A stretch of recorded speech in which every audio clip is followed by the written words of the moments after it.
कार्यक्रम वेद पाठशाला में मैं आपका हार्दिक स्वागत करती हूँ। प्रिय श्रोता, परमेश्वर का वचन जीवित, पवित्र एवं सामर्थी है। आशा है कि आज के वचन से आपको आत्मिक लाभ होगा। तो लीजिए प्रस्तुत है ये संदेश।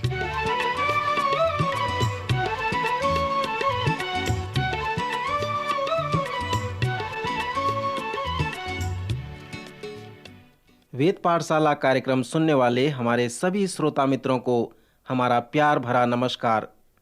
कहिए मित्र, आप कैसे हैं? प्रभु से हमारी प्रार्थना है कि आप स्वस्थ होंगे और इस पवित्र शास्त्र अध्ययन में लाभ प्राप्त कर रहे होंगे। मित्र, इन दिनों हम उत्पत्ति नामक पुस्तक का अध्ययन कर रहे हैं। उत्पत्ति का 3रा अध्याय बहुत ही प्रचलित, परिचित व विवादास्पद अध्याय है। इस अध्याय को मैं संकट पैदा करने वाला अध्याय कहने का निर्णय करता हूँ। इस प्रकार के विवादास्पद और संकट की अवस्था को बाइबल पाप कहती है। यह इस प्रकार का संकट है जिसे हम प्रतिदिन अपने दैनिक जीवन में सामना करते हैं। पर क्या हम इसे परमेश्वर के तरीके से होने देते हैं या अपने तरीके से इसे होने देते हैं? वचन के टीकाकार कहते हैं कि हम उस भटकी हुई भेड़ के समान हैं और हम सबों ने अपना अपना मार्ग लिया है। मित्र, यही है मनुष्य का स्वभाव। वचन के अनुसार परमेश्वर हमारी ऐसी सृष्टि की है कि हम निर्णय कर सकते हैं, हम चुनाव कर सकते हैं।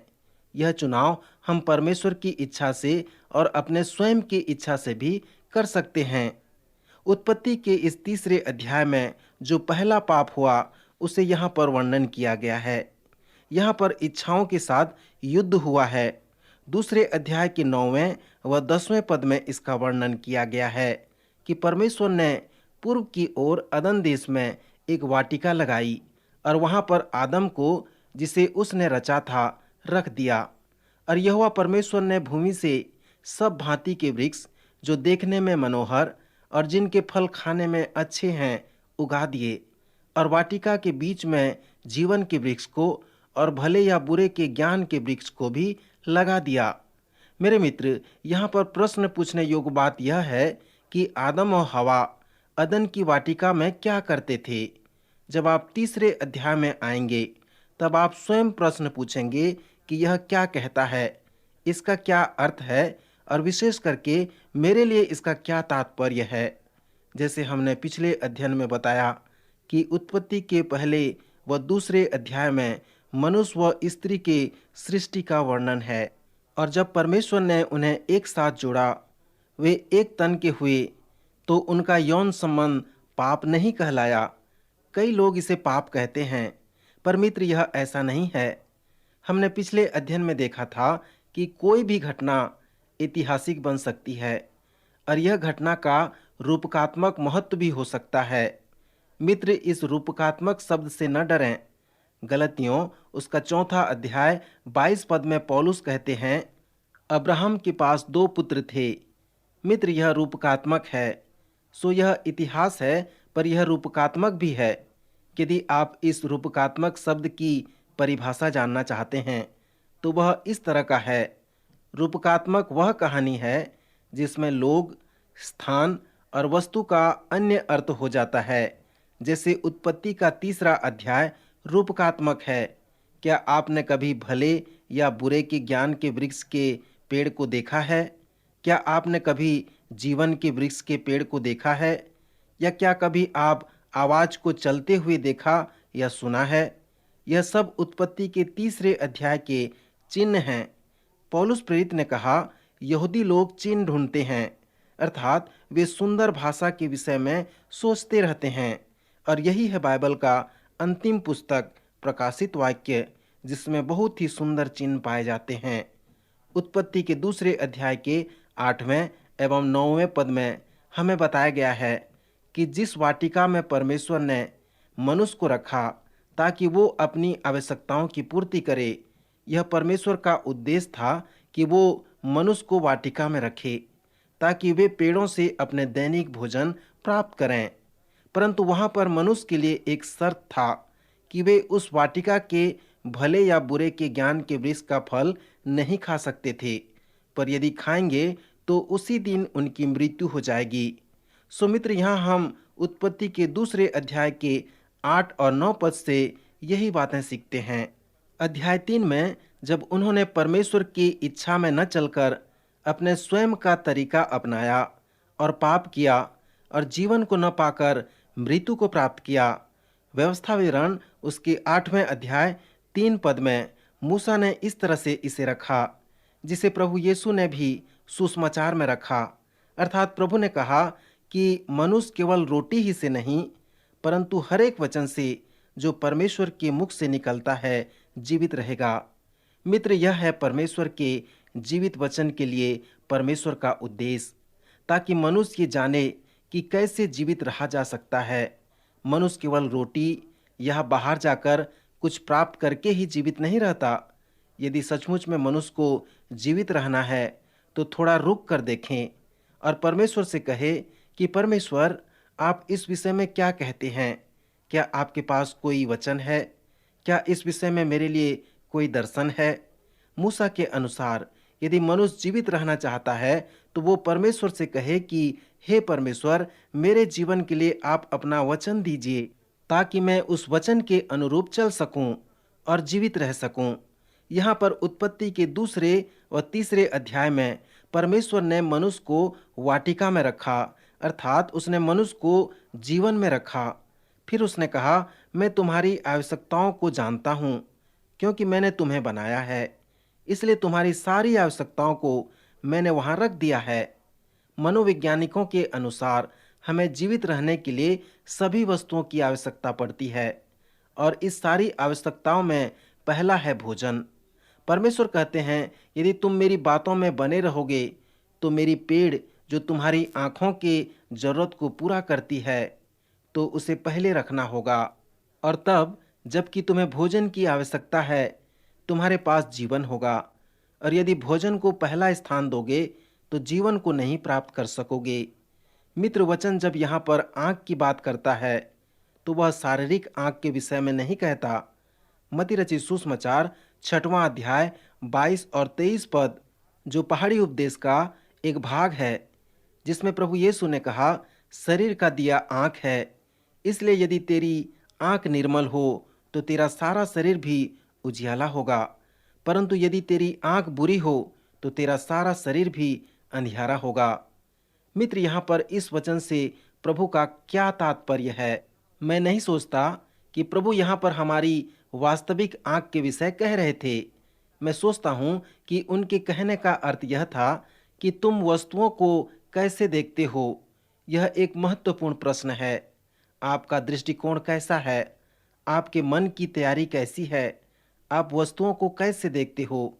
इसलिए प्रभु यीशु ने उजियाले से भरा हुआ शरीर और अंधियारे से भरा हुआ शरीर के बीच भिन्नता को बताए। यदि आप निर्मलता के साथ देखते हैं तब आपका शरीर उजियाला से भरा हुआ होगा, परंतु यदि आपका दृष्टिकोण सही नहीं है तब आपका पूरा जीवन अंधियारा से भरा हुआ होगा। इसलिए जब परमेश्वर ने मनुष्य को वाटिका में रखा, उसने कहा, मैं तुम्हारी आवश्यकताओं को जानता हूँ, मुझ पर विश्वास करो। जो सबसे बड़ी आवश्यकता आपको है वो है परमेश्वर से प्रकाशन प्राप्त करना, अर्थात परमेश्वर से गुण व भेद की बातों को प्राप्त करना। इसे समझने के लिए एक उदाहरण देना चाहता हूँ कि यदि आप एक किशोरा अवस्था से जवानी के अवस्था में आते हैं, सो आपको ये जानने की आवश्यकता है कि परमेश्वर आपके अंदर यौन सुख को बनाया है। सो आप इसे कैसे जान सकते हैं? यदि आप दूसरों के पास जाएंगे तो आप पाप में भी पड़ सकते हैं और वचन के अनुसार आप जीवन को नहीं पर मृत्यु को प्राप्त करेंगे। परंतु यदि आप परमेश्वर के पास आते हैं और उससे कहते हैं कि हे परमेश्वर, तूने मुझे बनाया है, तू अपने वचन से वो शब्द मुझे बता जहाँ इसके विषय में लिखा है कि इसका अर्थ क्या है, इसका कार्य क्या है। प्रभु, मुझे बता ताकि मैं अपने आप को उस वचन के अनुरूप बना सकूं। सो मित्र, पवित्र शास्त्र में आप सारी बातों को जानकर उसका आनंद प्राप्त कर सकते हैं, परंतु आपकी सबसे बड़ी आवश्यकता यौन सुख नहीं है, किंतु परमेश्वर का वचन यहाँ बताता है कि इसका स्थान क्या है। इसका कार्य क्या है और इसका उद्देश्य क्या है। और यही बात उत्पत्ति का 3 अध्याय हमें बताता है। मानववाद कहता है कि हमें परमेश्वर के प्रकटीकरण की आवश्यकता नहीं। मेरे पास बुद्धि है, मुझे मालूम है कि मेरे लिए क्या अच्छा है, मेरी आवश्यकताओं को मैं जानता हूँ। मुझे परमेश्वर के प्रकटीकरण की कोई आवश्यकता नहीं। यह न कहें कि यहोवा मेरा चरवाहा है, मैं कोई भेड़ नहीं हूँ, मुझे किसी चरवाहे की आवश्यकता नहीं है। मित्र, यही है मानववाद का विचार। पर मैं विश्वास करता हूँ कि यह पाप है। और ऐसे ही संकट का वर्णन उत्पत्ति के 3 अध्याय में किया गया है। जब आदम और हवा परमेश्वर की इच्छा पर नहीं चले और असफल होकर पाप किए, तब यहोवा परमेश्वर जो दिन को ठंडे समय वाटिका में फिरता था, उसका शब्द उनको सुनाई दिया। तब आदम और उसकी पत्नी वाटिका के वृक्षों के बीच यहोवा परमेश्वर से छिप गए। तब यहोवा परमेश्वर ने पुकार कर आदम से पूछा, तू कहाँ है? उसने कहा, मैं तेरा शब्द बारी में सुनकर डर गया, क्योंकि मैं नंगा था, इसलिए छिप गया। उसने कहा, किसने तुझे चिताया कि तू नंगा है? जिस वृक्ष का फल खाने को मैं तुझे बरजा था, क्या तूने उसका फल खाया है?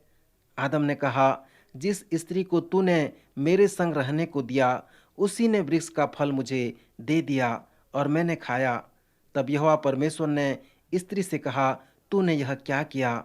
श्रोता, यह सचमुच में बहुत ही रोचक है कि वो हमें पवित्र शास्त्र में प्रश्न पूछ रहा है। क्यों परमेश्वर मनुष्य से प्रश्न पूछता है? क्या आप सोचते हैं कि परमेश्वर को उत्तर नहीं मालूम? क्या उसके पास सूचना व जानकारी की कमी है? क्यों सृष्टिकर्ता परमेश्वर सृष्टि के मनुष्य प्राणी से प्रश्न पूछता है? यह प्रकट है क्योंकि मनुष्य यह नहीं जानता, परंतु उसे जानने की आवश्यकता है। मनुष्य को बताने की अपेक्षा परमेश्वर चाहता है कि मनुष्य उस पर विचार करे।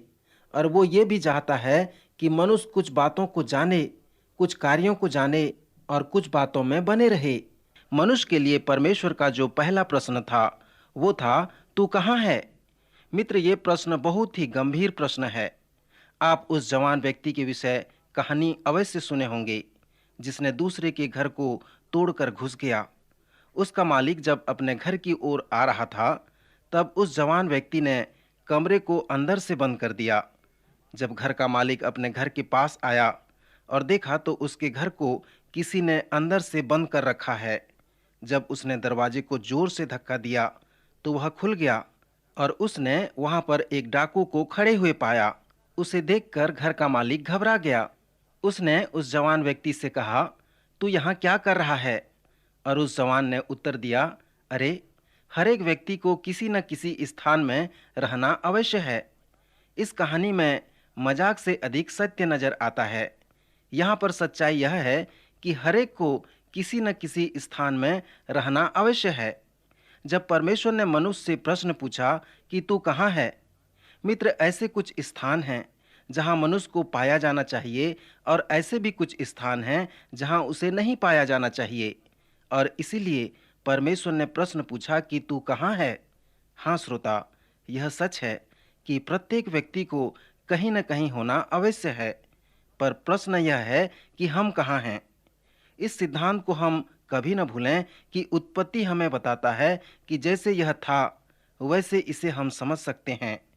परमेश्वर मनुष्य के साथ हर समय संबंध बनाए रखना चाहता है।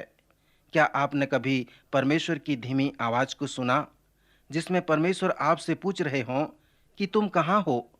मित्र, आपने अनेक लोगों के मुख से सुना होगा, वे कहते हैं कि मैं इस पर विश्वास नहीं करता, मैं जहाँ हूँ वहाँ ठीक हूँ। शायद परमेश्वर चाहते हैं कि मैं अन्य कार्य करूँ, या फिर वो चाहते हैं कि मैं किसी दूसरे स्थान में रहूँ। परंतु परमेश्वर चाहते हैं कि मनुष्य को कहाँ रहना चाहिए और कहाँ नहीं रहना चाहिए, कहाँ पाया जाना चाहिए और कहाँ नहीं पाया जाना चाहिए। मित्र, इस प्रश्न के बाद जो दूसरा प्रश्न परमेश्वर ने मनुष्य से पूछा, वो था, किसने तुझे चिताया? जब परमेश्वर ने पहला प्रश्न पूछा कि तू कहाँ है, तब मनुष्य ने उसका उत्तर दिया कि मैंने तेरा शब्द सुन लिया और मैं तेरे से दूर नहीं हूँ, परंतु मैं डर गया, क्योंकि मैं नंगा हूँ और अपनी नंगाई को ढांपने के लिए मैं छुप गया हूँ। चिकित्सक कहते हैं कि लोग सच्चाई को सामने नहीं लाना चाहते, इसलिए वो अपने आप को छुपाते हैं। हम भी अपने आप को विभिन्न रूप से छुपाते हैं। हम कार्य बहुत करते हैं, हम खाना बहुत खाते हैं, पानी भी बहुत पीते हैं, नशा भी बहुत करते हैं और इन सबों से अपने आप को छुपाते हैं। परमेश्वर जो हमसे प्रेम करता है और चाहता है कि हमें जहाँ होना चाहिए हम वहाँ पर हों, इसलिए वह इस प्रकार का प्रश्न पूछता है कि तू कहाँ है। और प्रायः हम परमेश्वर से कहते हैं, मैंने आपकी आवाज़ सुनी और डर गया, इसीलिए मैं अपने आप को छुपाना चाहता था। क्योंकि मैं नंगा था इसलिए मैं छुप गया। दूसरा प्रश्न मुझे बहुत ही अच्छा लगता है। परमेश्वर ने कहा, किसने तुझे चिताया? जब मनुष्य ने परमेश्वर से कहा कि मैं नंगा था, तब परमेश्वर ने कहा, किसने तुझे चिताया कि तू नंगा है? उत्पत्ति के 3 अध्याय के पद 7 में जब उन्होंने वर्जित पेड़ के फल को खाया तो वे तुरंत जान पाए कि वे लोग नंगे हैं। परमेश्वर ने कहा कि जब तुम जानते हो कि तुम नंगे हो, पर किसने तुमसे कहा कि तुम नंगे हो? मुझे विश्वास नहीं लगता कि हम इस तरह की आवाज़ सुनते हैं। क्या आपने कभी ऐसा कहा, परमेश्वर ने मुझसे कहा है? और यदि कहते हैं कि परमेश्वर ने मुझसे कहा है, तो कुछ लोग ये भी कहते होंगे कि मैं इस विषय पर आश्चर्य करता हूँ। क्या उसकी आवाज़ पुल्लिंग है या स्त्रीलिंग है? क्या वह आवाज़ ऊंची है या धीमी है? परंतु हमें यह विश्वास होना चाहिए कि परमेश्वर ने मुझे कहा है। इब्रानी में यह बहुत ही रोचक है कि किसने तुम्हें बनाया है कि तुम जानो। परमेश्वर ये नहीं कहते कि किसने तुम्हें कहा, पर वो कहते हैं कि किसने तुम्हें बनाया है कि तुम जानो। मित्र, यहाँ आपके लिए संभव है कि आप ये विश्वास करें कि परमेश्वर ने आपको बनाया है कि आप कुछ बातों को जानें। जल सेना में कार्य करने वाले लोगों के मध्य मैंने एक शहर में बहुत वर्षों तक पास्टर के रूप में कार्य किया। इन लोगों के साथ मैं इतना अधिक घुल मिल गया था कि मैं अपने आप को उन लोगों का पुरोहित समझने लगा था। युद्ध के संबंध में बहुत सी घटनाओं के बारे मुझे जानकारी हो गई थी, जिसमें से एक दो घटनाओं के बारे आपको बताना चाहता हूँ। जब युद्ध होता था तो सुरक्षा की दृष्टि से सभी प्रकार के आदेशों को गुप्त रखा जाता था, और जब जहाजी बेड़ों को महासागर में प्रस्थान करके आदेश दिया जाता था तो उन्हें यह नहीं बताया जाता था कि उन्हें कहाँ जाना है और किस उद्देश्य से जाना है। सब कुछ एक लिफाफे में लिखकर उसे सील कर दिया जाता था। जहाजी बेड़े का कप्तान इस लिफाफे को 3 दिन के पश्चात ही खोल सकता था। तब कहीं उसे यह पता चल पाता था कि उन्हें कहाँ जाना है और क्यों जाना है। एक बार एक जहाजी बेड़े को प्रस्थान करने का आदेश हुआ, पर दूसरे दिन एक समुद्री तूफान में यह जहाजी बेड़ा बहुत अस्त व्यस्त हो गया। इस जहाजी बेड़े का कोई भी जहाज एक दूसरे के पास आपस में नहीं जा सकता था और उसे नहीं देख सकता था।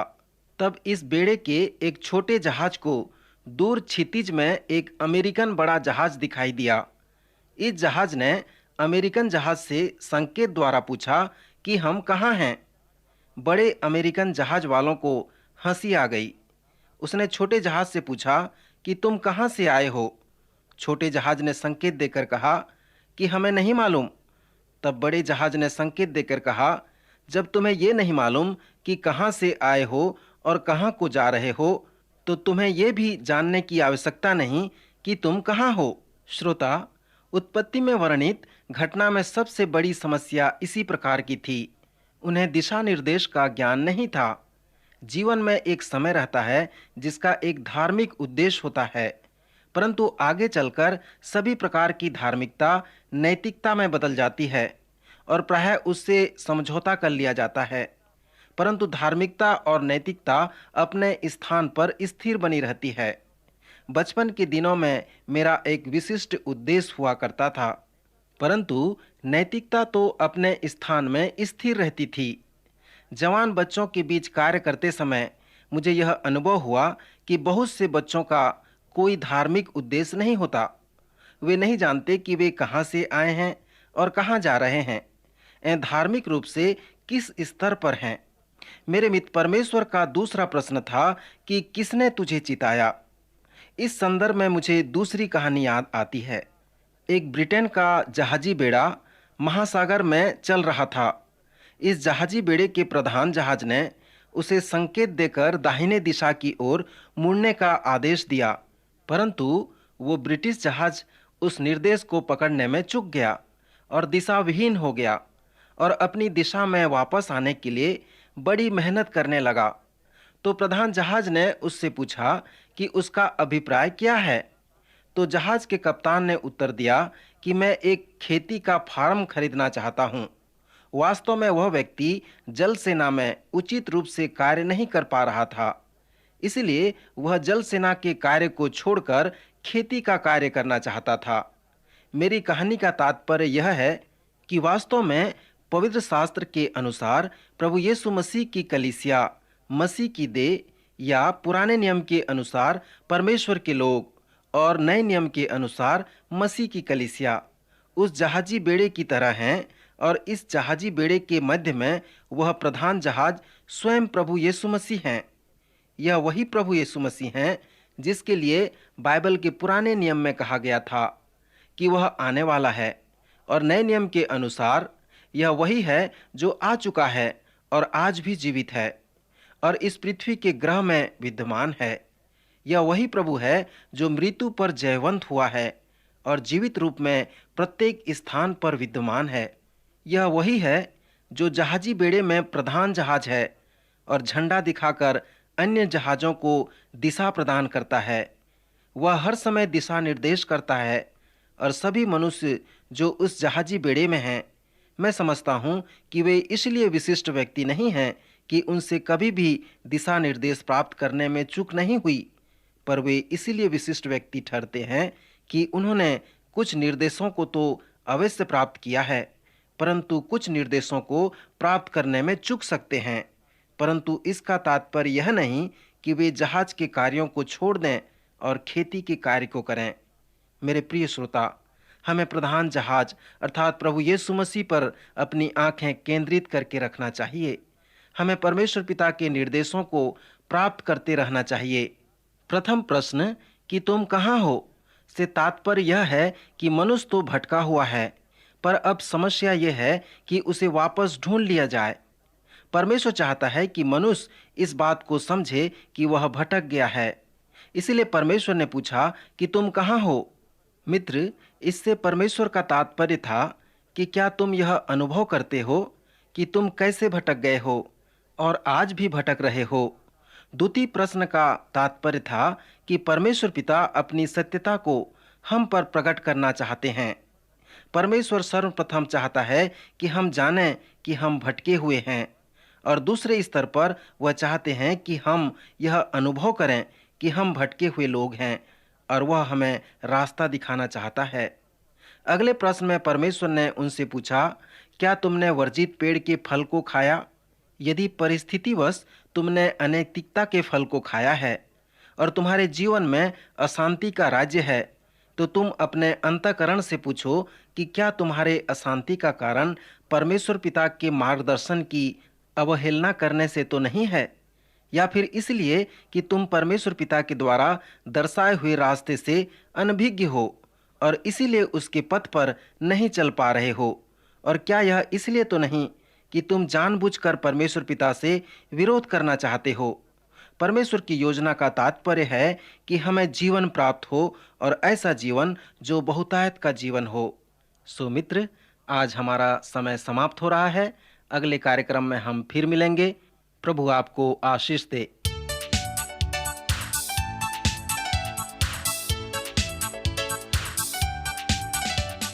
प्रिय श्रोताओ, अभी आप सुन रहे थे हमारा ये कार्यक्रम वेद पाठशाला। श्रोताओं, आपको ये जानकर खुशी होगी कि हमारे पास इस अध्ययन से संबंधित नोट्स उपलब्ध हैं, जिन्हें हम सभी श्रोताओं को निशुल्क भेजना चाहते हैं। यदि आप इसे प्राप्त करना चाहते हैं तो हमें इस पते पर लिखें। हमारा पता है कार्यक्रम Ved Pathshala, radio Vishwavani, post box number 317, Lucknow 226 001 Uttar Pradesh. हमारा पता एक बार फिर सुन लीजिए। कार्यक्रम Ved Pathshala, radio Vishwavani, post box number 317, Lucknow 226001 Uttar Pradesh. और हाँ श्रोताओ, अब आप हमसे ईमेल के द्वारा भी संपर्क कर सकते हैं। हमारा ईमेल आईडी है hindiembassy@radiovv.org, hindiembassy@radiovv.org। और इसी के साथ हमारे आज के कार्यक्रम का समय समाप्त होता है। अगले कार्यक्रम में आपसे फिर भेंट होगी। तब तक के लिए आज्ञा दीजिए। नमस्कार।